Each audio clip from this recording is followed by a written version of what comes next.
한국은 제 인생에 없었던 시절이 있었습니다. 저는 미국 텍사스에서 활동하던 25살 레이싱 모델이었습니다.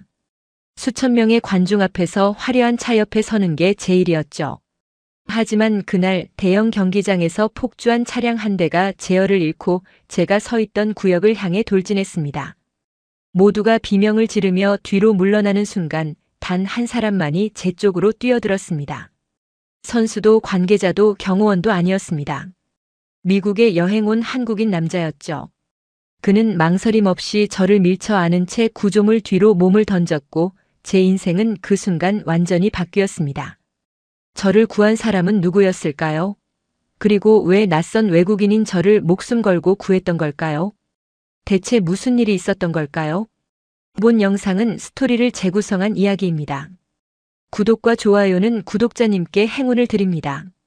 어디서 시청하고 계신지 지역을 댓글로 남겨주세요. 저는 애비게일 카터입니다. 모두가 저를 애비라고 불렀죠. 25살이던 그해 저는 미국 남부와 서부 지역 자동차 대회를 돌며 레이싱 모델로 일했습니다. 겉으로는 화려해 보였습니다. 반짝이는 유니폼, 슈퍼카, 플래시 터지는 카메라. 하지만 현실은 달랐습니다. 텍사스 오스틴 외곽 브러시 크리크 인근의 작은 임대주택에서 혼자 살았고 행사가 끝나면 또 다른 도시로 떠나야 했습니다. 계약이 끊기지 않도록 항상 웃어야 했고 불편한 요구를 받아도 쉽게 거절하지 못했습니다. 이 업계는 생각보다 냉혹했습니다. 어린 시절 아버지의 사업이 실패한 뒤 저는 일찍 사회에 나왔습니다. 대학 대신 현장을 택했고 돈과 현실을 먼저 배웠습니다. 사람들은 제 겉모습만 보고 부러워했지만 저는 누군가를 쉽게 믿지 못했습니다.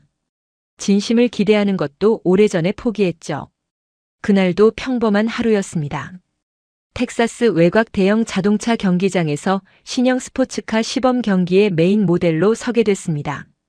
겉으로는 큰 기회처럼 보였습니다. 총괄 책임자는 브랜든 콜이었습니다. 41살의 미국 남성으로 네바다주 라스베이거스 외곽 고급 주택에 사는 성공한 사업가였죠. 하지만 저는 그를 별로 좋아하지 않았습니다. 여성 모델과 스태프들을 소모품처럼 대했고 아시아인들을 낮춰보는 태도가 역력했습니다. 애비, 오늘 제대로 해. 스폰서들 많이 와. 브랜든이 짧게 말했습니다. 알아요. 저는 웃으며 대답했습니다. 리허설이 시작됐습니다.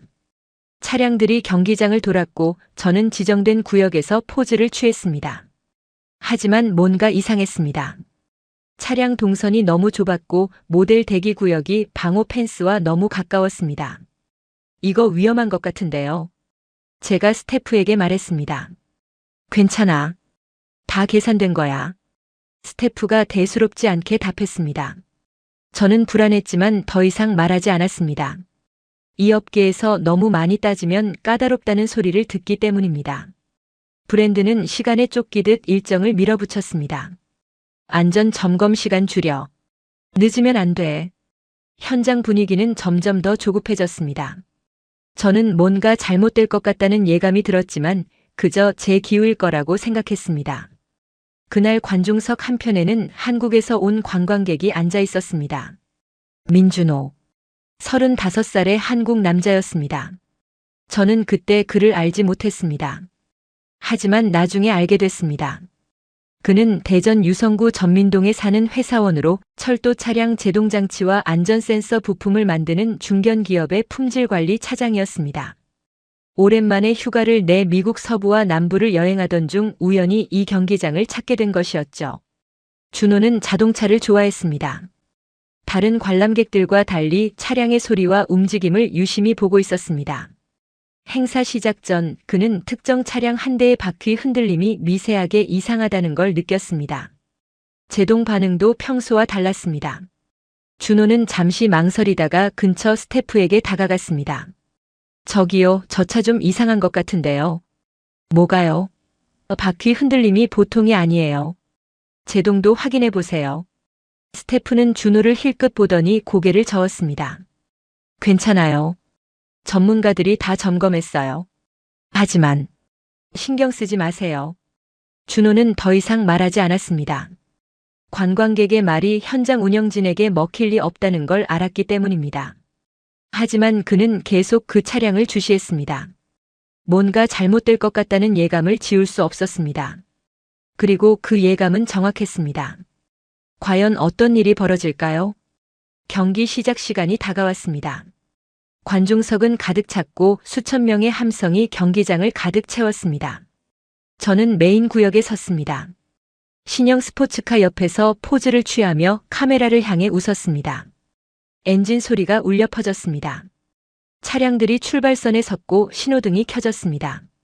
녹색 신호와 함께 차들이 일제히 출발했습니다. 속도가 빨라지고 코너를 돌 때마다 타이어가 비명을 질렀습니다. 저는 익숙하게 포즈를 바꾸며 행사를 진행했습니다. 하지만 몇 바퀴가 지나자 이상한 소리가 들렸습니다. 삐걱. 어디선가 금속이 긁히는 소리가 났습니다. 저는 고개를 돌렸습니다. 한 차량이 코너를 돌다 미세하게 흔들렸습니다. 바로 준호가 우려했던 그 차량이었습니다. 저거. 제 옆에 서 있던 스태프가 중얼거렸습니다. 하지만 이미 늦었습니다. 차량이 급코너에 진입하는 순간 제동이 제대로 걸리지 않았습니다. 차는 미끄러지기 시작했고 방호 펜스를 스치며 제가 서 있던 구역 쪽으로 방향을 틀었습니다. 시간이 느리게 흐르는 것 같았습니다. 사람들의 비명이 들렸고 누군가 피해 라고 외쳤습니다. 저는 발이 얼어붙었습니다. 몸을 움직여야 한다는 걸 알았지만 다리가 말을 듣지 않았습니다. 차가 점점 가까워졌습니다. 헤드라이트가 눈부셨고 엔진 소리가 귓속을 파고들었습니다. 저는 죽는구나 라고 생각했습니다. 바로 그때였습니다. 누군가 제 옆구리를 강하게 밀었습니다. 저는 옆으로 쓰러지며 누군가의 팔에 안겼습니다. 쾅! 충격음이 터졌습니다. 파편이 사방으로 튀었고 먼지가 피어올랐습니다. 제 귀에서는 아무 소리도 들리지 않았습니다. 윙 하는 이명만 울렸습니다. 저는 바닥에 쓰러진 채 숨을 몰아쉬었습니다. 누군가 저를 감싸고 있었습니다. 단단한 팔이 제 몸을 보호하고 있었습니다. 괜찮아요? 낮은 목소리가 들렸습니다. 한국말이었습니다. 저는 고개를 들었습니다. 30대 중반쯤 되어 보이는 동양인 남자가 저를 내려다보고 있었습니다. 얼굴에 땀이 흘렀고 어깨에서 피가 흐르고 있었습니다. 당신, 일단 숨부터 고르세요. 천천히. 남자가 침착하게 말했습니다. 저는 그제야 제대로 숨을 쉴 수 있었습니다. 주변을 둘러봤습니다. 차량은 방호 구조물에 박혀 있었고 바로 몇 미터 옆이 제가 서 있던 자리였습니다.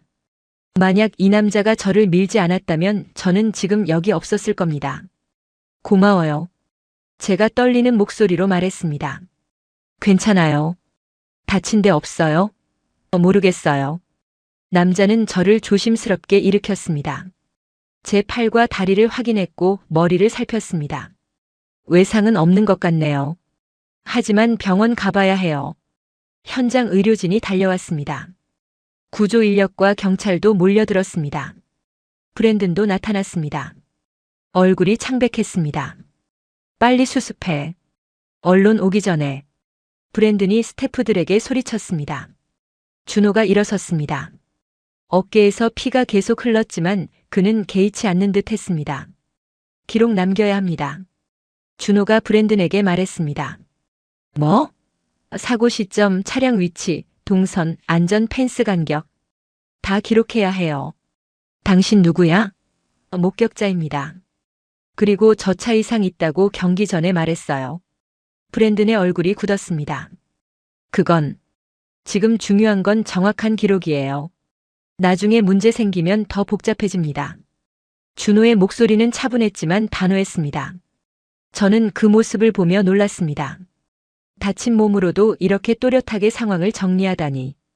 이 사람은 누구일까요? 저는 구급차에 실려 병원으로 이송됐습니다. 준호도 함께 탔습니다. 의료진이 준호의 어깨를 응급 처치했습니다. 깊지 않아요. 괜찮을 거예요. 의사가 말했습니다. 하지만 준호의 셔츠는 이미 피로 젖어 있었습니다. 저는 죄책감이 들었습니다. 저 때문에 다쳤어요. 아니에요. 제 선택이었어요. 왜 그랬어요? 저 모르는 사람인데. 준호가 잠시 저를 봤습니다. 사람 목숨이 걸린 일을 보고 그냥 지나칠 순 없죠. 그의 말은 간단했지만 무게가 있었습니다. 병원에 도착해 정밀 검사를 받았습니다. 다행히 큰 부상은 없었습니다. 타박상과 가벼운 쇼크 증상뿐이었습니다. 하지만 정신적 충격은 컸습니다. 눈을 감으면 차가 달려오는 장면이 보였고 엔진 소리가 귓속에서 맴돌았습니다. 준호는 응급실 밖에서 기다리고 있었습니다. 어깨에 붕대를 감고 앉아 있었습니다. 왜 안 가요? 제가 물었습니다. 당신 괜찮은지 확인하고 가려고요. 저 괜찮아요. 이제 가셔도 돼요. 진술서랑 보험 서류 정리해야죠. 도와드릴게요. 저는 어이가 없었습니다. 당신 관광객 아니에요? 일정 있잖아요. 미룰 수 있어요. 왜 여기까지 해주는 거예요? 준호가 고개를 저었습니다. 사람 목숨이 걸린 일을 보고 그냥 돌아서는 건 제 성격에 안 맞습니다. 저는 할 말이 없었습니다. 이렇게까지 하는 사람을 본 적이 없었습니다. 준호는 다음 며칠간 정말 제 곁에 머물렀습니다. 경찰 조사에 동행했고 보험사 담당자를 만날 때도 함께했습니다.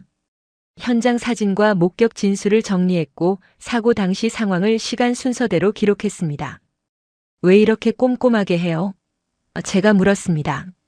나중에 필요할 수도 있어요. 사고 조사는 시간 지나면 기억이 흐려지거든요. 당신 직업이 뭐예요?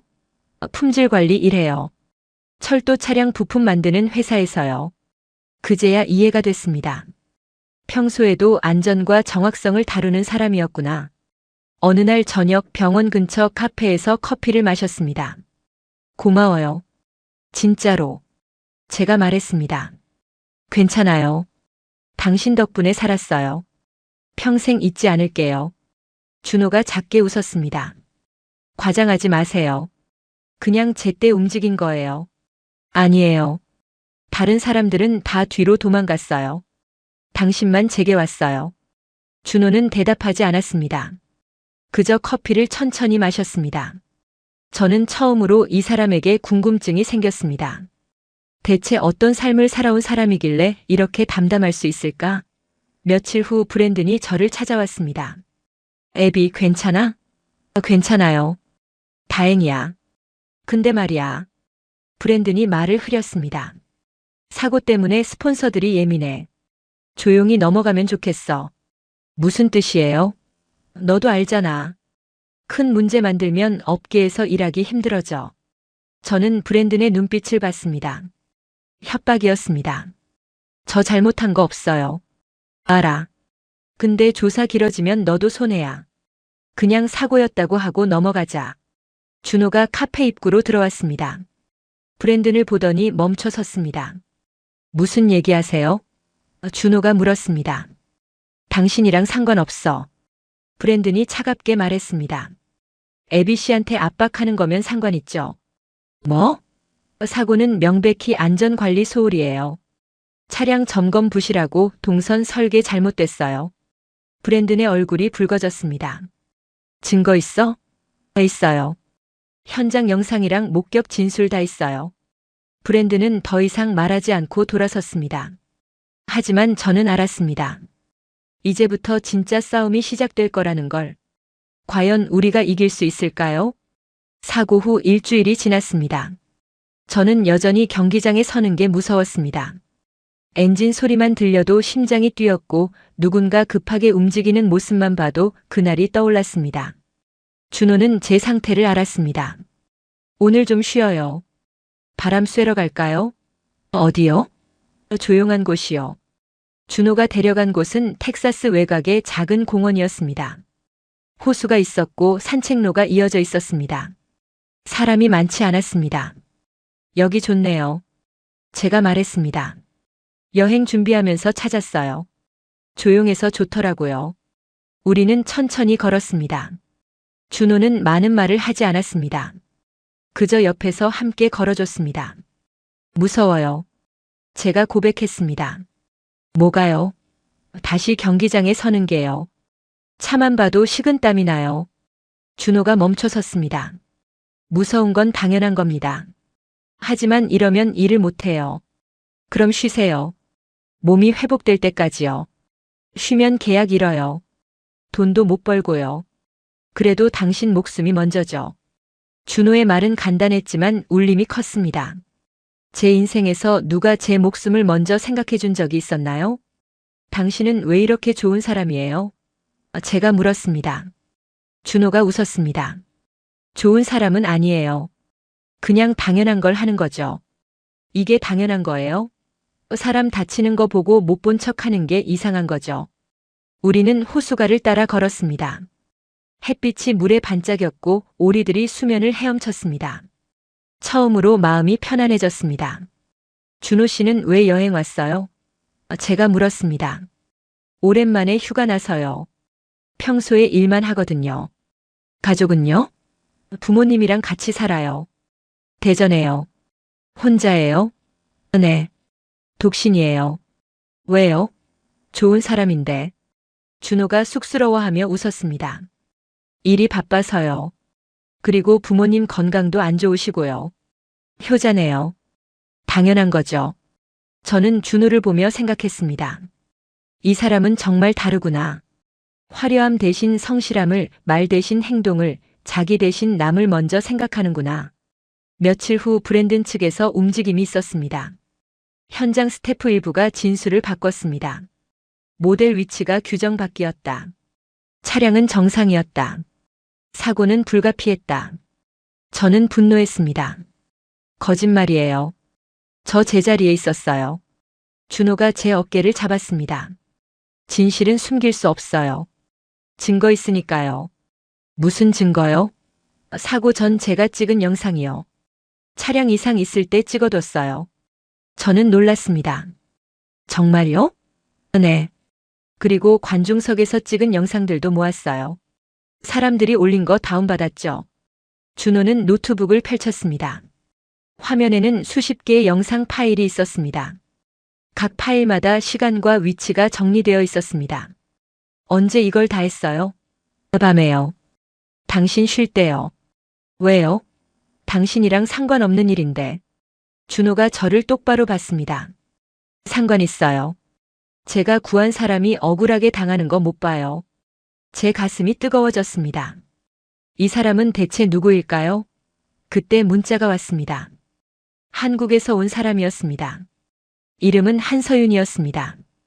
과연 무슨 일이 벌어질까요? 한서윤은 31살의 한국 여성이었습니다. 서울 강남구 역삼동 오피스텔에 살며 미국 자동차 브랜드 한국 홍보 협력사 소속 현장 코디네이터로 일했습니다. 영어가 능숙하고 해외 행사 경험이 많아 세련된 척했지만 실제로는 인정 욕구가 강하고 자신보다 주목받는 여성을 견디지 못하는 타입이었습니다. 서윤이 사고 소식을 듣고 텍사스로 날아왔습니다. 겉으로는 걱정하는 척했습니다. 준호 씨 괜찮으세요? 뉴스 보고 깜짝 놀랐어요.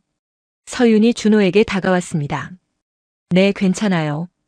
다치셨다면서요? 병원은 가보셨어요? 네, 별일 없어요. 서윤이 저를 봤습니다. 눈빛이 차가웠습니다.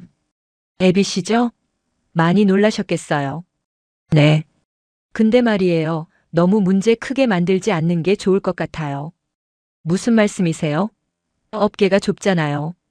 괜히 사고 키우면 나중에 일하기 힘들어져요. 저는 서윤의 말투가 마음에 들지 않았습니다. 겉으로는 걱정하는 척하지만 실제로는 압박하고 있었습니다.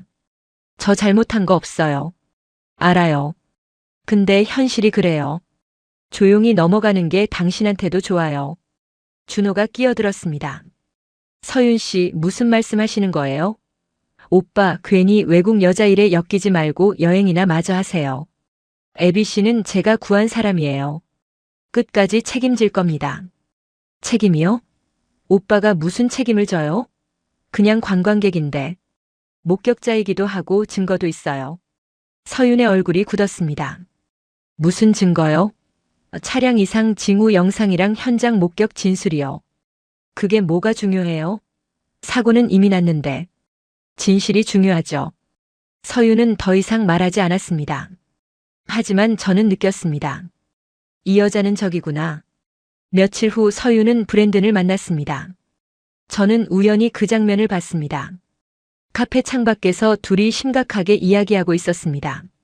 서윤이 무언가를 보여줬고 브랜든이 고개를 끄덕였습니다. 제 가슴이 철렁 내려앉았습니다. 저녁에 준호에게 말했습니다. 서윤이 브랜든이랑 만났어요. 뭐라고요? 제가 봤어요. 둘이 뭔가 계획하는 것 같았어요. 준호의 표정이 굳었습니다. 조심해야겠네요. 어떻게요? 모르겠어요. 일단 증거 백업부터 해야겠어요. 그날 밤 준호는 모든 자료를 클라우드에 백업했습니다. 현장 영상, 사진, 진술서 모든 것을요. 혹시 모르니까요. 준호가 말했습니다. 당신 정말 철두철미하네요. 직업병이에요. 품질 관리는 항상 최악을 대비해야 하거든요. 다음 날 이상한 일이 벌어졌습니다. 제 계약서에 문제가 생겼다는 연락이 왔습니다. 애비, 당신 계약 조항 위반 소지가 있어. 브랜든의 변호사가 말했습니다. 무슨 소리예요? 안전규정 미준수 항목이 있어. 당신이 지정 위치 벗어났다는 증언이 있거든. 거짓말이에요. 증인도 있어. 한국협력사 담당자가 확인해줬어. 서윤이었습니다. 거짓 증언을 한 겁니다. 저는 분노했습니다. 하지만 준호는 침착했습니다. 증거 있어요. 애비 씨는 제자리에 있었어요. 당신 증언은 신빙성 없어. 그냥 관광객이잖아. 관광객이지만 전문가예요. 철도 안전 품질 전문가죠. 준호가 자신의 명함을 내밀었습니다. 변호사의 표정이 미묘하게 바뀌었습니다. 그래도 한국 사람 증언이 더 신뢰가는데요. 한국 사람이라고 다 믿을 건 아니죠. 준호의 목소리가 차가웠습니다. 저는 처음으로 준호의 다른 면을 봤습니다. 평소에는 조용하고 온화하지만 부당함 앞에서는 단호한 사람이었습니다.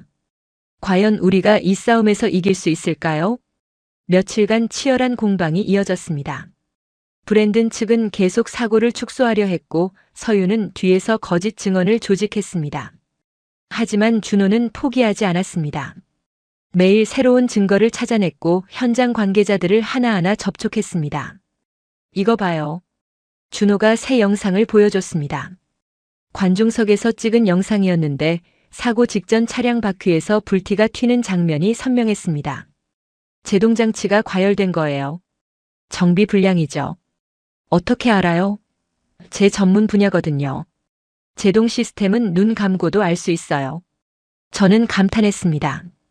당신 정말 대단해요. 아니에요.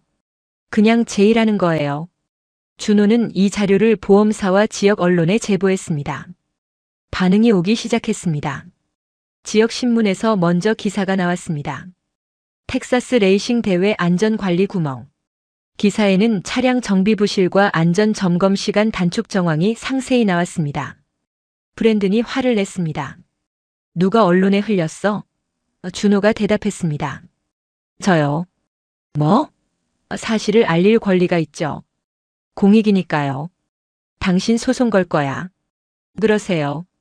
전 진실만 말했으니까요. 브랜든은 더 이상 말하지 못했습니다.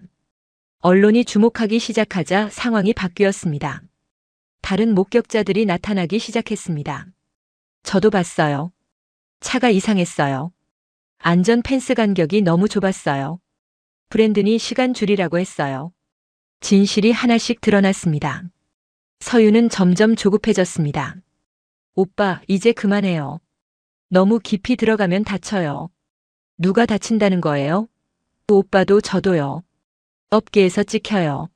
업계 평판보다 사람 목숨이 먼저죠. 왜 이렇게 고집이에요? 외국 여자 하나 때문에 인생 망치려고요? 준호가 서윤을 똑바로 봤습니다. 서윤 씨 실망이에요. 뭐가요? 그 같은 한국 사람인데 왜 거짓말에 가담해요? 돈 때문이에요? 출세 때문이에요? 서윤의 얼굴이 붉어졌습니다. 오빠가 뭘 알아요? 이 바닥이 얼마나 치열한지 몰라요. 치열해도 거짓말은 안 되죠. 특히 사람 목숨 걸린 일에서는요. 서윤은 돌아섰습니다. 하지만 그녀의 뒷모습은 흔들리고 있었습니다. 며칠 후 결정적인 순간이 왔습니다. 보험사 조사관이 현장을 재조사했고 차량 블랙박스를 분석했습니다. 결과는 명확했습니다. 제동장치 과열로 인한 제어 불능, 정비 불량이 원인입니다. 브랜드 내 안전관리 소홀이 공식 확인된 겁니다. 브랜드는 마지막까지 버티려 했지만 스폰서들이 등을 돌렸습니다. 계약 취소합니다. 이미지 타격이 너무 커요. 다시는 일 안 합니다. 브랜드 내 사업은 무너졌습니다. 서윤도 회사에서 조사를 받았습니다. 거짓 증언 가담 사실이 드러났고 결국 현장에서 배제됐습니다. 저는 누명을 벗었고 오히려 피해자로 인정받았습니다. 보상금도 받았고 다시 일할 기회도 생겼습니다. 하지만 뭔가 달라졌습니다. 저는 이제 예전의 제가 아니었습니다. 화려함만 줬던 25살 모델이 아니라 진실의 무게를 아는 사람이 됐습니다. 그리고 그 옆에는 항상 준호가 있었습니다. 과연 우리는 어떻게 될까요? 모든 게 정리되자 준호는 한국으로 돌아갈 준비를 했습니다. 언제 가요? 제가 물었습니다. 모레요. 회사 복귀해야 해서요. 그렇구나. 저는 아쉬웠습니다. 아니, 솔직히 말하면 두려웠습니다. 준호가 떠나면 저는 다시 혼자가 될 거였습니다. 애비 씨, 괜찮을 거예요. 준호가 말했습니다. 뭐가요? 앞으로요. 당신은 강한 사람이에요. 당신이 옆에 있어서 강했던 거예요. 준호가 잠시 망설이더니 말했습니다. 제가 없어도 괜찮을 거예요. 당신 안에 힘이 있어요. 하지만 저는 알았습니다. 그 힘은 준호가 준 거였습니다. 떠나는 날 아침 공항까지 배웅했습니다. 준호는 간단한 짐만 들고 있었습니다. 연락해요. 제가 말했습니다. 네. 자주요. 네. 우리는 서로를 봤습니다. 하고 싶은 말이 많았지만 입 밖으로 나오지 않았습니다. 준호 씨. 네. 고마워요. 정말로. 당신 아니었으면 저 지금 여기 없었을 거예요. 준호가 작게 웃었습니다. 과장하지 마세요. 진심이에요. 당신은 제 생명의 은인이에요. 그 이상이고요.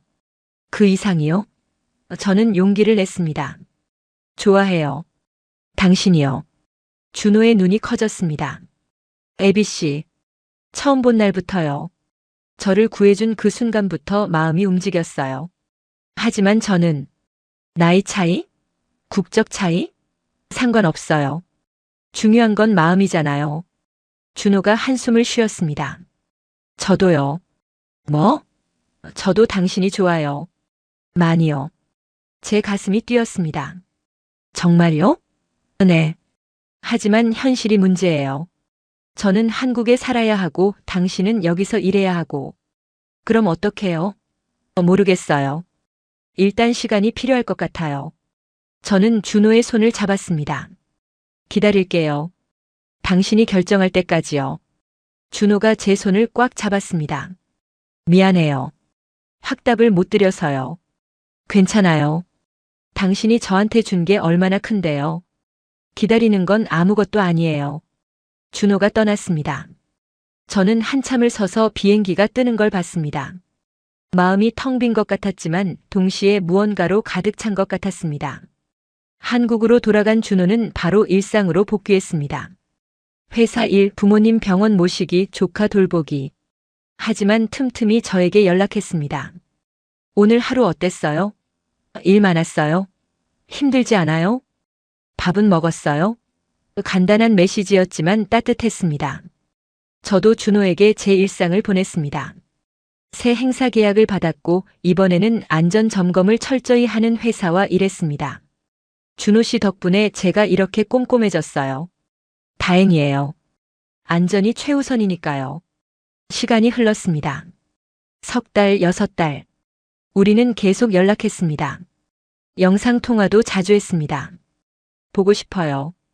제가 말했습니다. 저도요. 언제 볼 수 있어요? 그죠? 조금만 기다려요.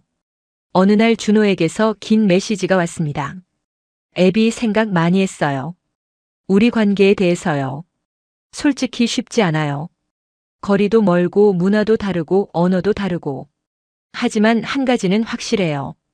당신 없는 제 인생은 상상이 안 돼요. 그래서 결심했어요. 한번 해보자고요. 우리 둘이요.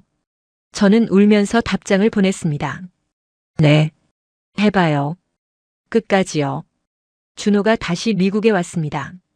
이번엔 관광객이 아니라 제 남자친구로요. 보고 싶었어요.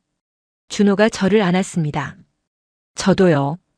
우리는 텍사스 곳곳을 다녔습니다. 처음 만난 경기장도 갔습니다. 사고가 난 그 자리에 섰습니다. 여기서 당신을 만났어요. 제가 말했습니다. 네. 제 인생이 바뀐 곳이에요. 저도요. 우리는 손을 잡고 서 있었습니다. 그때와 똑같은 자리에서요. 하지만 이제는 다릅니다. 우리는 더 이상 낯선 사람이 아니었습니다. 과연 우리의 미래는 어떻게 될까요? 준호와 저는 진지하게 미래를 이야기했습니다. 어디서 살 거예요? 제가 물었습니다. 글쎄요. 당신은 어디가 좋아요? 솔직히 모르겠어요. 여기도 좋고 한국도 궁금하고. 한국 와볼래요? 진짜요? 네. 우리 집도 보고 부모님도 만나고. 저는 설렜습니다. 한국. 준호의 나라. 그곳에 가면 준호를 더 잘 이해할 수 있을 것 같았습니다. 한 달 후 저는 한국행 비행기를 탔습니다. 생전 처음 가는 나라였습니다. 인천공항에 도착했을 때 준호가 기다리고 있었습니다. 잘 왔어요. 여기가 한국이구나. 공항을 나서자 다른 세상이었습니다. 간판들, 사람들, 소리들. 모든 게 새로웠습니다. 대전까지 기차 타고 갈 거예요. 준호가 말했습니다. 기차요? 네. KTX라고 고속열차예요. 기차역은 깨끗하고 정돈되어 있었습니다. 사람들은 줄을 서서 기다렸고 시간 맞춰 기차가 도착했습니다. 정확하네요. 제가 말했습니다. 한국은 시간 엄수가 중요해요. 기차 안에서 창밖을 봤습니다. 산, 들판, 도시들이 스쳐 지나갔습니다. 작지만 정돈된 나라였습니다. 대전에 도착했습니다. 준호의 집은 유성구 전민동 아파트였습니다. 부모님이 나오셨습니다. 어서 와. 준호 애기 많이 들었어. 어머니가 반갑게 맞아주셨습니다. 안녕하세요. 저는 어설프게 한국말로 인사했습니다. 어머, 한국말 하네. 들어와. 집은 따뜻했습니다. 아버지가 거실에 계셨습니다. 건강이 좋지 않으셨지만 환하게 웃으셨습니다. 우리 아들 좋은 사람 만났구만. 감사합니다. 저녁을 함께 먹었습니다. 어머니가 손수 만든 음식이었습니다. 된장찌개, 김치, 나물, 불고기. 많이 먹어. 너무 말랐어. 어머니가 계속 반찬을 권하셨습니다. 음식은 낯설었지만 맛있었습니다. 특히 어머니의 정성이 느껴졌습니다. 식사 후 어머니와 설거지를 했습니다. 우리 준호 착한 애야. 부모 걱정도 많이 하고. 알아요. 정말 좋은 사람이에요. 당신도 힘든 일 있었다며? 준호한테 들었어. 네, 그랬어요. 괜찮아. 다 지나간 일이야. 이제 우리 준호랑 행복하게 살아. 어머니의 손이 제 손을 감쌌습니다. 그 손은 거칠었지만 따뜻했습니다. 저는 이 순간 깨달았습니다. 준호의 따뜻함은 이 가족에서 온 거구나. 며칠간 대전을 둘러봤습니다. 엑스포 과학공원, 한밭수목원, 성심당 빵집. 작은 도시지만 정겹고 편안했습니다. 여기서 자랐어요? 제가 물었습니다. 네. 저기 학교 다녔고 저 공원에서 놀았어요. 좋은 곳이네요. 평범한 곳이에요. 평범한 게 좋아요. 안정적이고 따뜻해요. 준호가 웃었습니다. 당신이 좋게 봐줘서 고마워요. 저는 준호의 회사도 방문했습니다. 철도 차량 부품 공장이었습니다. 직원들이 인사했습니다. 차장님 여자친구세요? 네. 준호가 부끄러워하며 대답했습니다. 미국 사람이래요? 네. 와, 국제 커플이네. 멋있어요. 직원들이 신기해했습니다. 공장을 둘러보며 준호의 일을 이해했습니다. 제동장치, 안전센서, 품질 검사. 사람의 생명을 지키는 일이었습니다. 당신 일 정말 중요하네요. 제가 말했습니다. 그렇죠. 한 번 실수하면 큰 사고 나요. 그래서 그렇게 꼼꼼했구나. 직업병이에요. 저는 준호가 왜 그날 저를 구했는지 이해했습니다. 평생 안전을 다뤄온 사람에게 위험은 본능적으로 보이는 거였습니다. 일주일 후 저는 미국으로 돌아가야 했습니다. 공항에서 준호가 말했습니다. 또 와요. 올게요. 자주요. 다음엔 더 많은 곳 보여줄게요. 기대할게요. 우리는 포옹했습니다. 이제 작별이 덜 슬펐습니다. 다시 만날 날을 알았으니까요. 비행기 안에서 생각했습니다. 한국. 준호의 나라. 작지만 따뜻한 나라. 사람들이 서로를 배려하고 가족을 소중히 여기고 약속을 지키는 나라. 저는 그곳이 좋았습니다. 아니, 사랑하게 됐습니다. 과연 우리의 사랑은 계속될 수 있을까요? 미국으로 돌아온 후 저는 큰 결심을 했습니다. 한국어를 배우기 시작했습니다. 온라인 강의를 듣고 한글을 연습했습니다. 처음엔 어려웠습니다. 자음, 모음, 받침. 모든 게 낯설었습니다. 하지만 포기하지 않았습니다. 준호와 한국말로 대화하고 싶었으니까요. 오늘 뭐 했어요? 준호가 영상통화로 물었습니다. 한국어 공부했어요. 보세요. 저는 노트를 보여줬습니다. 서툰 한글이 빼곡했습니다. 우와, 열심히 했네요. 어때요? 잘 썼어요? 완벽해요. 계속하면 금방 늘 거예요. 준호의 격려에 힘을 얻었습니다. 석 달 후 간단한 대화는 할 수 있었습니다. 배고파요. 오늘 날씨 좋아요. 보고 싶어요. 짧은 문장이었지만 준호는 너무 좋아했습니다. 진짜 잘해요. 발음도 좋고요. 거짓말. 진짜예요. 자연스러워요. 저는 신이 났습니다. 한국어를 배우면서 한국 문화도 알아갔습니다. 드라마를 보고 음악을 듣고 음식을 만들어 봤습니다. 오늘 김치찌개 만들었어요. 정말요? 어떻게 만들었어요? 유튜브 보고 따라했어요. 맛있어요? 잘 모르겠어요. 준호 씨가 먹어봐야 알 것 같아요. 준호가 웃었습니다. 다음에 만나면 꼭 먹어볼게요. 그리고 1년이 지났습니다. 저는 이제 레이싱 모델이 아니었습니다. 자동차 안전 교육 강사가 됐습니다. 사고 경험을 바탕으로 현장 안전의 중요성을 알리는 일이었습니다. 제가 살아남은 건 운이 아니었어요. 한 사람의 용기 덕분이었죠. 강의 중에 저는 항상 준호 이야기를 했습니다. 그는 관광객이었지만 전문가였어요. 위험을 먼저 알아챘고 망설이지 않고 행동했어요. 그리고 끝까지 책임졌죠. 사람들이 감동했습니다. 그 한국 남자분 정말 대단하네요. 지금도 연락해요? 네. 사귀고 있어요. 와, 로맨스네요. 저는 웃으며 대답했습니다. 네, 제 인생 최고의 로맨스예요. 어느 날 준호에게 중요한 전화가 왔습니다. 애비, 말이 있어요. 뭔데요?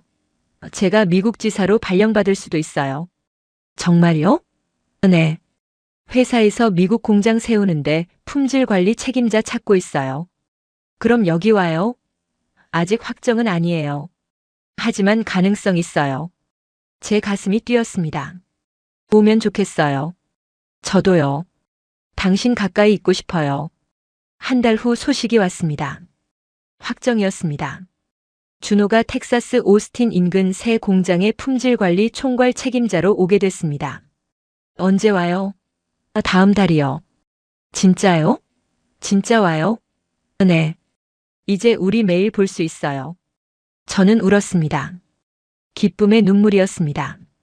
준호가 미국에 왔습니다. 이번엔 떠나지 않을 겁니다. 집을 구하고 차를 샀습니다. 회사도 출근하기 시작했습니다. 어때요? 미국 생활? 제가 물었습니다. 좋아요. 당신이 있으니까요. 일은요? 바빠요. 하지만 재밌어요. 새로운 공장이라 할 게 많아요. 우리는 함께 저녁을 먹고 주말에 나들이를 갔습니다. 평범한 연인처럼요. 행복해요? 준호가 물었습니다. 너무요. 당신은? 저도요.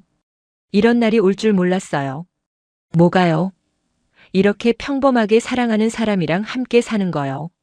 저는 준호의 손을 잡았습니다. 평범한 게 제일 좋은 거예요. 맞아요. 우리는 웃었습니다. 1년 전 사고 현장에서 만난 우리가 이렇게 함께 살게 될 줄 누가 알았을까요? 하지만 아직 이야기는 끝나지 않았습니다. 과연 마지막엔 무슨 일이 기다리고 있을까요? 준호와 함께 산 지 6개월이 지났습니다. 우리는 오스틴 외곽에 작은 집을 얻었습니다. 마당이 있는 단층 집이었죠. 여기 좋네요. 준호가 집을 둘러보며 말했습니다. 그치? 조용하고 평화로워요. 우리 집이네요. 우리 집. 저는 그 말이 좋았습니다. 우리의 공간. 함께 사는 곳. 주말마다 마트에 가서 장을 봤습니다. 이거 살까요? 뭔데요? 김치예요. 한국 마트에서 파는 거. 오, 사요. 집에서 찌개 끓여 먹어요. 우리는 함께 요리했습니다. 준호는 한국 음식을, 저는 미국 음식을 만들었습니다. 맛있어요. 정말요? 네. 당신 요리 실력 늘었어요. 당신이 가르쳐줘서요. 평범한 일상이었지만 행복했습니다. 어느 날 준호가 진지하게 말했습니다. 애비, 우리 결혼할까요? 저는 놀라 포크를 떨어뜨렸습니다. 지금 뭐라고 했어요? 결혼하자고요. 프로포즈예요? 네. 너무 갑작스러워요. 저는 울음이 터졌습니다. 아니요. 전혀 안 갑작스러워요. 그럼 답은요? 당연히 예스예요. 준호가 일어나 저를 안았습니다. 고마워요. 제가 더 고마워요. 제 인생 구해줘서요. 구한 게 아니에요. 같이 사는 거예요. 우리는 결혼을 준비했습니다. 크게 하지 않기로 했습니다. 가족과 가까운 친구들만 초대하기로 했죠. 준호의 부모님이 미국에 오셨습니다. 애비, 오랜만이다. 어머니가 저를 꼭 안아주셨습니다. 어머니, 보고 싶었어요. 우리도. 한국 또 올 거지? 네, 자주 갈게요. 아버지도 건강이 좋아지셨습니다. 고맙다. 우리 아들 잘 부탁한다. 제가 더 감사해요, 아버지. 결혼식은 작았지만 따뜻했습니다. 텍사스의 작은 교회에서 했습니다. 제 부모님도 오셨고 친구들도 왔습니다. 사랑하는 사람들 앞에서 묻겠습니다. 에비게일 카터 민준호를 남편으로 맞이하겠습니까? Yes, I do. 민준호 에비게일 카터를 아내로 맞이하겠습니까? 네, 그러겠습니다. 우리는 키스했습니다. 사람들이 박수쳤습니다. 저는 행복했습니다. 1년 반 전 죽을 뻔했던 제가 지금은 결혼을 하고 있었습니다. 기적이었습니다. 피로연에서 친구가 물었습니다. 애비, 행복해? 너무. 이보다 더 행복할 수 없을 것 같아. 준호 씨 정말 좋은 사람이야. 당신 구한 거 잊을 수 없어. 나도. 매일 감사해. 준호의 회사 동료도 왔습니다. 차장님 축하드려요. 고마워요. 부인 정말 예쁘세요. 부럽습니다. 과분한 사람이죠. 준호가 제 손을 잡으며 말했습니다. 신혼여행은 한국으로 갔습니다.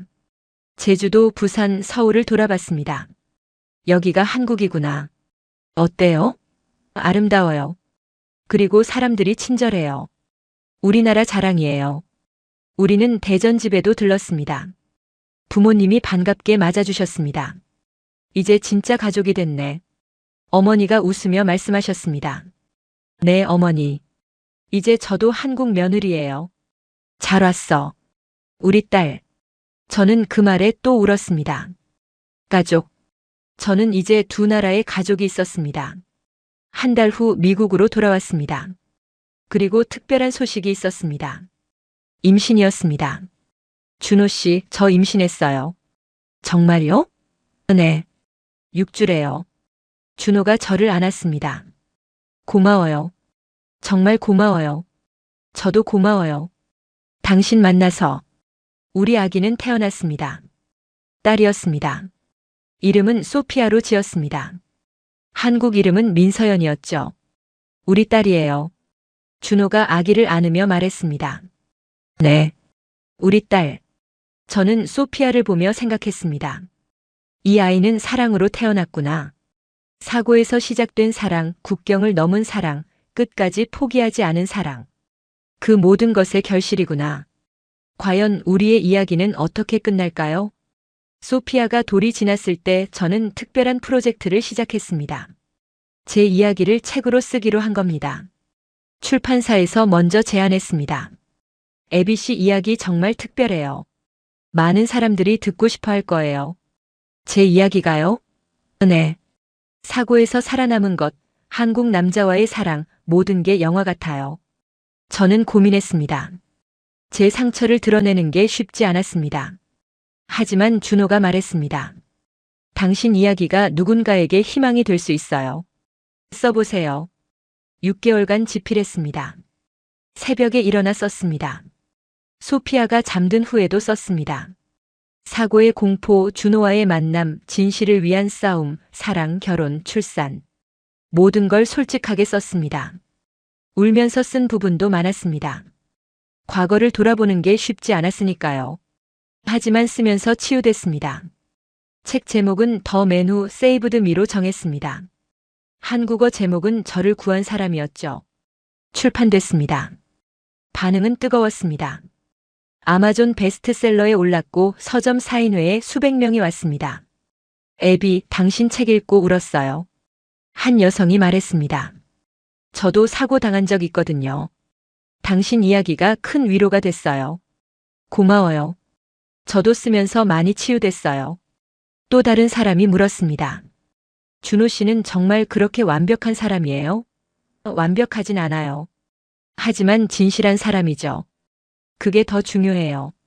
책은 한국에서도 번역 출판됐습니다. 한국 독자들의 반응도 뜨거웠습니다. 한국 남자의 자랑이에요. 준호 씨 같은 사람 만나고 싶어요. 국제 결혼의 아름다운 사례네요. 댓글들이 쏟아졌습니다. 준호도 책을 읽었습니다. 잘 썼어요. 어때요? 부끄럽지 않아요? 조금요. 하지만 자랑스러워요. 뭐가요? 당신이 저를 이렇게 좋게 봐줘서요. 사실 그대로 쓴 거예요. 준호가 웃었습니다. 과장 많이 했어요. 안 했어요. 오히려 다 못 쓴 것도 많아요. 책 출간 후 미디어 인터뷰 요청이 쏟아졌습니다. 구두 MORNIN그램 어메러커에 나와주실 수 있어요? CNN 인터뷰 어때요? TED 강연 해주시겠어요? 저는 선택적으로 응했습니다. 제 이야기가 누군가에게 도움이 된다면 기꺼이 나누고 싶었습니다. TED 무대에 섰을 때가 기억납니다. 제가 살아있는 건 기적이에요. 하지만 그 기적을 만든 건 한 사람의 용기였어요. 국적도 언어도 문화도 달랐지만 그는 망설이지 않았어요. 사람의 생명이 걸렸으니까요. 저는 그날 배웠어요. 진짜 영웅은 특별한 사람이 아니라 평범한 순간에 비범한 선택을 하는 사람이라는 걸요. 청중이 기립박수를 보냈습니다. 무대를 내려오는데 준호가 서 있었습니다. 소피아를 안고요. 잘했어요. 당신이 있어서 가능했어요. 저는 준호와 소피아를 안았습니다. 이게 제 전부였습니다. 몇 년 전만 해도 상상도 못했던 삶이었습니다. 어느 날 서윤에게서 메시지가 왔습니다. 애비 씨, 오래됐네요. 책 읽었어요. 잘 쓰셨어요. 그리고 미안해요. 그때 제가 정말 잘못했어요. 너무 욕심에 눈이 멀었던 것 같아요. 지금은 다른 일 하고 있어요. 조용히 살고 있죠. 당신과 준호 씨 행복하길 바래요. 저는 답장을 보냈습니다. 괜찮아요. 다 지나간 일이에요. 당신도 행복하길 바래요. 용서였습니다. 과거를 놓아주는 거였습니다. 브랜든 소식도 들었습니다. 사업을 접고 조용히 살고 있다고 했습니다. 저는 그들을 원망하지 않았습니다. 그들도 각자의 삶을 살아가고 있을 테니까요. 중요한 건 제가 행복하다는 거였습니다. 과연 우리의 마지막 이야기는 무엇일까요? 지금은 2026년 3월입니다. 저는 28살입니다. 준호는 38살이고요. 소피아는 이제 2돌을 넘겼습니다. 오늘 아침 평소처럼 일어났습니다. 준호는 이미 부엌에서 아침을 준비하고 있었습니다. 잘 잤어요? 응. 당신은? 저도요. 커피 마실래요? 고마워요. 소피아가 일어나 뛰어왔습니다. 엄마, 우리 소피아 잘 잤어? 응. 아침을 먹으며 창밖을 봤습니다. 텍사스의 아침은 밝고 따뜻했습니다. 오늘 뭐 해요? 준호가 물었습니다. 오후에 강의 있어요. 자동차 안전 교육이요. 조심히 다녀와요. 응. 당신은? 회사 가야죠. 오늘 신규 부품 검사 있어요. 힘내요. 우리는 키스했습니다. 소피아가 옆에서 웃었습니다. 저는 강의장으로 갔습니다. 오늘 주제는 현장 안전의 중요성이었습니다. 안녕하세요. 저는 에비게일 민입니다. 제 성은 이제 민이었습니다. 준호의 성을 따랐죠. 오늘은 제 경험을 나누려고 해요. 몇 년 전 저는 대형 사고를 당할 뻔했습니다. 차량이 저를 향해 달려왔고 저는 얼어붙었죠. 하지만 한 사람이 저를 구했어요. 관광객이었지만 전문가였던 그는 위험을 먼저 알아챘고 망설이지 않고 행동했어요. 그날 이후 제 인생은 완전히 바뀌었습니다. 사람들이 집중해서 들었습니다. 안전은 선택이 아니라 필수예요. 한 사람의 주의가 많은 생명을 구할 수 있어요. 그리고 진실은 항상 드러나게 되어 있어요. 시간이 걸릴 뿐이죠. 강의가 끝나고 한 학생이 다가왔습니다. 선생님, 그 한국 남자분이 지금 남편이세요? 네, 맞아요. 정말 로맨틱해요. 영화 같아요. 현실이에요. 더 아름다운 현실이죠. 집으로 돌아오는 길에 생각했습니다. 몇 년 전 그 사고가 없었다면 저는 어떻게 됐을까? 아마 여전히 화려함만 좇으며 공허하게 살고 있었을지도 모릅니다. 하지만 사고는 제게 새로운 삶을 줬습니다. 진실한 사랑, 따뜻한 가족, 의미 있는 일. 집에 도착하니 준호가 소피아와 놀고 있었습니다. 아빠, 높이. 좋아, 높이 갈게. 준호가 소피아를 번쩍 들어올렸습니다. 소피아가 깔깔 웃었습니다. 다녀왔어요. 어서 와요. 강의 어땠어요? 좋았어요. 학생들이 집중해서 들었어요. 역시 우리 와이프. 우리는 저녁을 함께 먹었습니다. 준호가 만든 김치찌개와 제가 만든 샐러드. 소피아는 밥을 먹으며 옹알이를 했습니다. 엄마, 아빠 좋아. 우리도 소피아 좋아. 밤에 소피아를 재웠습니다. 자장가를 불러주고 이마에 키스했습니다. 준호와 거실에 앉았습니다. 피곤해요? 조금. 하지만 행복한 피곤함이에요. 저도요. 우리는 손을 잡고 앉아 있었습니다. 말이 없었지만 편안했습니다. 준호 씨. 응? 고마워요. 뭐가요? 저 구해줘서요. 그리고 사랑해줘서요. 저도 고마워요. 제 인생에 와줘서요. 저는 준호를 안았습니다. 따뜻한 품이었습니다. 창밖에 별이 떴습니다. 텍사스의 밤하늘은 아름다웠습니다. 제 인생도 이렇게 아름다웠으면 좋겠습니다. 몇 년 전 사고 현장에서 제 인생은 끝날 뻔했습니다. 하지만 한 사람의 용기가 저를 살렸습니다. 그리고 그 사람은 제 인생의 전부가 됐습니다. 진짜 기적은 살아남은 것이 아니었습니다. 진짜 기적은 사랑을 만난 거였습니다. 국경도 언어도 문화도 넘어선 사랑. 에비게일 카터, 아니 이제는 에비게일 민. 레이싱 모델에서 안전교육 강사가 된 28살 여자. 한국 남자의 아내, 한 아이의 엄마. 그게 저의 정체성입니다. 그리고 저는 이 정체성이 자랑스럽습니다. 당신도 지금 힘든 시간을 보내고 있나요? 모든 게 끝난 것 같나요? 포기하지 마세요. 기적은 예상치 못한 곳에서 찾아옵니다. 때로는 경기장 한복판에서 낯선 외국인의 손길로요. 중요한 건 포기하지 않는 것, 진실을 믿는 것, 그리고 사랑할 용기를 잃지 않는 것입니다. 저는 그렇게 했고 행복을 찾았습니다. 당신도 할 수 있습니다. 오늘 밤 저는 감사하며 잠들 겁니다. 옆에 준호가 있고 방 건너편에 소피아가 있습니다. 이게 제 전부입니다. 그리고 이것만으로 충분합니다. 제 이야기는 여기서 끝이 아닙니다. 매일 새로운 이야기가 시작되니까요. 하지만 한 가지는 확실합니다. 그 이야기는 모두 사랑으로 가득할 거라는 것. 그리고 그 사랑의 시작은 항상 그날 한국 남자가 저를 구한 그 순간일 거라는 것입니다. 감사합니다, 준호. 당신이 저를 살렸습니다. 그리고 감사합니다, 한국. 당신의 아들이 제게 새로운 인생을 주었습니다. 오늘 아침도 따뜻했습니다. 주방에서 커피 향이 퍼지고 거실에서는 소피아의 웃음소리가 들렸습니다. 준호가 딸을 안고 창가에 서서 밖을 보고 있었습니다. 저기 새 봐. 예쁘지? 소피아가 손가락으로 가리키며 까르르 웃었습니다. 저는 그 모습을 보며 가슴이 벅찼습니다. 이게 제 삶이구나. 몇 년 전만 해도 상상조차 못했던 이 평화로운 아침이 지금 제 현실이라는 게 여전히 믿기지 않습니다.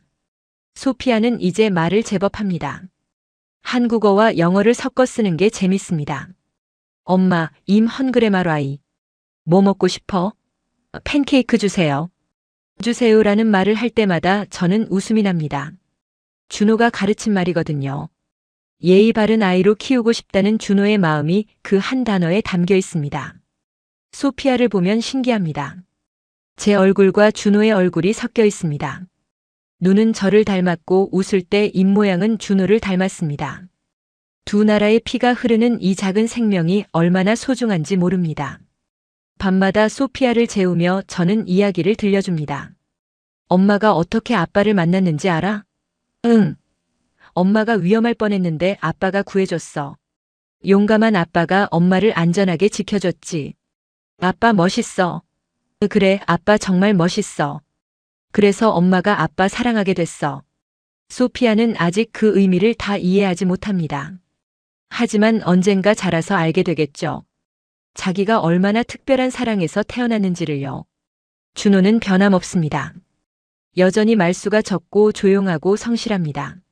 매일 아침 일찍 일어나 저와 소피아를 위해 아침을 준비합니다. 퇴근 후에는 피곤한 기색 없이 소피아와 놀아줍니다. 오늘 회사 어땠어요?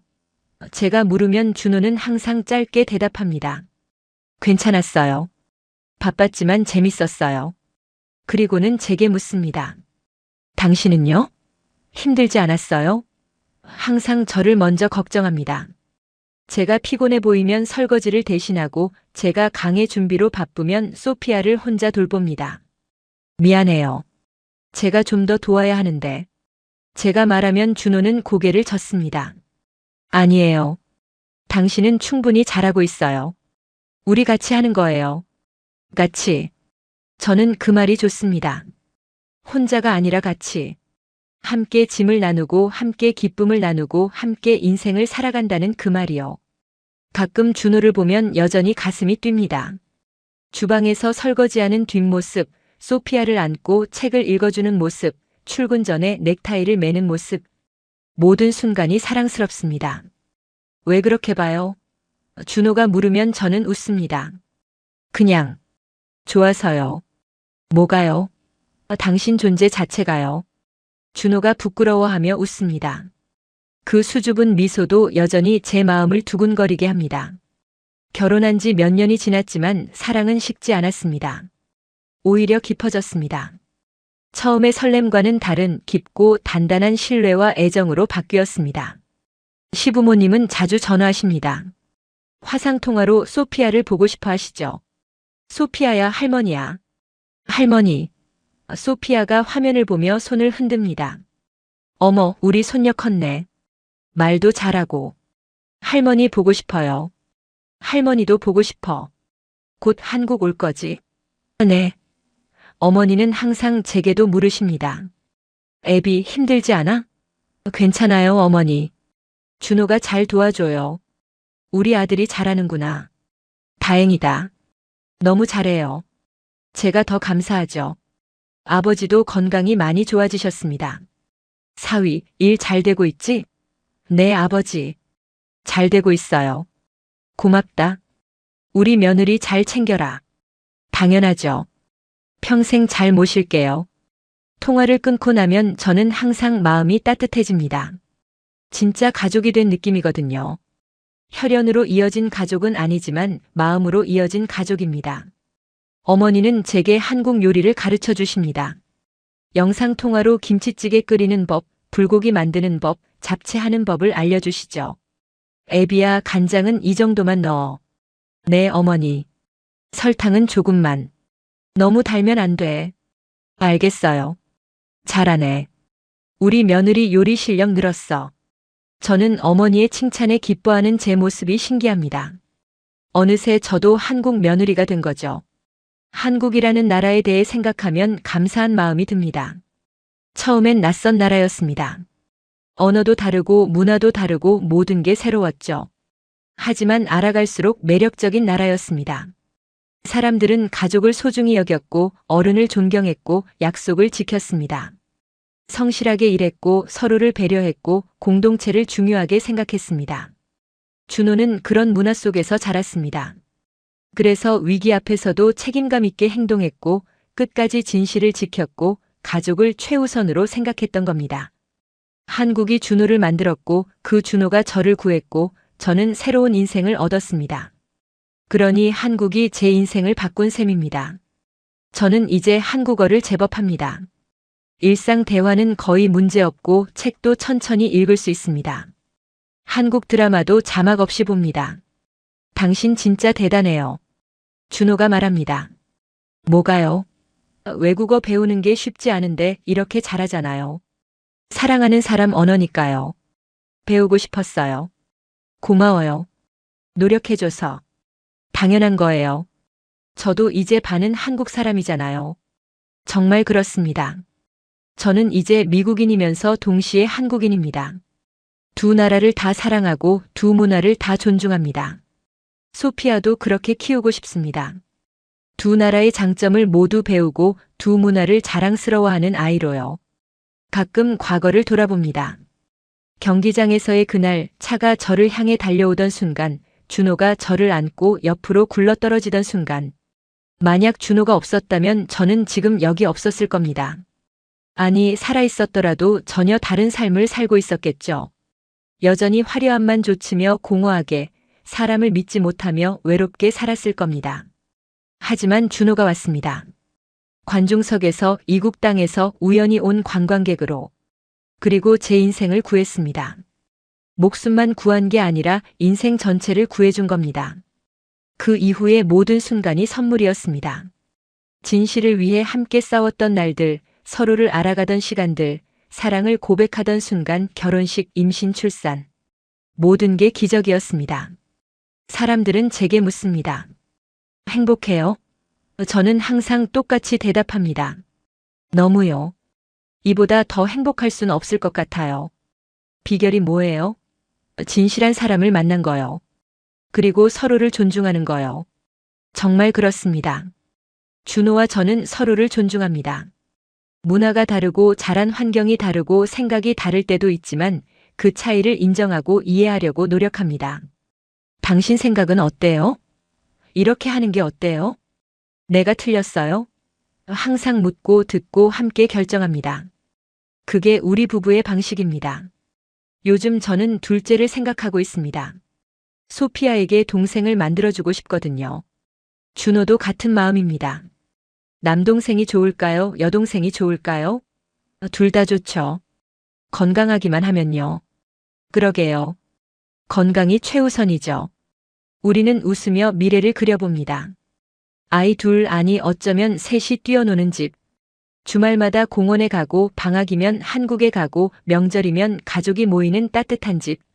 저는 그런 미래가 기대됩니다. 불안하지 않습니다. 준호가 옆에 있으니까요. 어떤 어려움이 와도 함께 이겨낼 수 있다는 걸 알고 있습니다. 이미 한 번 증명했으니까요. 사고의 공포도 진실을 위한 싸움도 문화의 차이도 모든 걸 우리는 함께 넘어왔습니다. 앞으로도 그럴 겁니다. 제 일도 계속하고 싶습니다. 안전교육 강사로서 더 많은 사람들에게 현장 안전의 중요성을 알리고 싶습니다. 제 경험이 누군가의 생명을 구할 수 있다면 그보다 보람찬 일은 없을 겁니다. 준호도 응원합니다. 당신 강해 정말 좋아요. 사람들 표정 보면 알아요. 정말요? 네. 진심이 전해지거든요. 경험에서 나온 말이니까요. 당신 덕분이에요. 당신이 구해줘서 이 일을 할 수 있는 거예요. 우리 함께 한 거예요. 함께. 또 그 단어입니다. 우리 삶의 가장 중요한 단어입니다. 밤마다 잠들기 전 저는 감사 기도를 합니다. 살아있음에 감사하고 준호를 만난 것에 감사하고 소피아가 태어난 것에 감사하고 건강에 감사하고 이 평화로운 일상에 감사합니다. 한국이라는 나라에도 감사합니다. 준호 같은 사람을 키워준 나라, 성실함과 책임감을 가르치는 문화, 가족을 소중히 여기는 전통. 모든 것에 감사합니다. 제 인생의 절반은 미국이고 절반은 한국입니다. 두 나라가 만나 저를 만들었고 제 가족을 만들었습니다. 저는 이 두 나라를 평생 사랑할 겁니다. 소피아에게도 그렇게 가르칠 겁니다. 소피아야, 엄마 나라는 미국이고 아빠 나라는 한국이야. 둘 다 너의 나라야. 자랑스러워해도 돼. 소피아가 자라서 정체성 혼란을 겪을 수도 있습니다.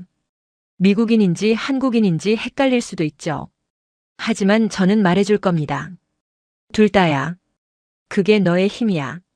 두 문화를 다 이해하고 두 언어를 다 하고 두 나라를 다 사랑하는 거. 그게 얼마나 특별한 선물인지 알게 될 거야. 미래가 기대됩니다. 어떤 모습으로 살게 될지 정확히 알 수 없지만 분명한 건 행복할 거라는 겁니다. 준호와 함께라면, 사랑하는 가족과 함께라면 어떤 미래도 두렵지 않습니다. 가끔 경기장을 지나갈 때가 있습니다. 그 사고가 났던 곳은 아니지만 비슷한 풍경을 보면 그날이 떠오릅니다. 하지만 이제는 무섭지 않습니다. 오히려 감사합니다. 그날이 없었다면 지금의 제가 없었을 테니까요. 인생은 참 신기합니다. 최악의 순간이 최고의 축복으로 바뀔 수 있다니. 죽음의 문턱에서 새로운 삶을 얻다니. 낯선 외국인이 평생의 반려자가 되다니. 모든 게 기적이고 모든 게 선물입니다. 저는 이제 압니다. 진짜 성공이 뭔지, 진짜 행복이 뭔지. 화려한 무대에 서는 것도, 많은 돈을 버는 것도, 유명해지는 것도 아닙니다. 사랑하는 사람과 함께 평범한 아침을 맞이하는 것, 아이의 웃음소리를 듣는 것, 따뜻한 저녁 식탁에 둘러앉는 것. 그게 진짜 행복입니다.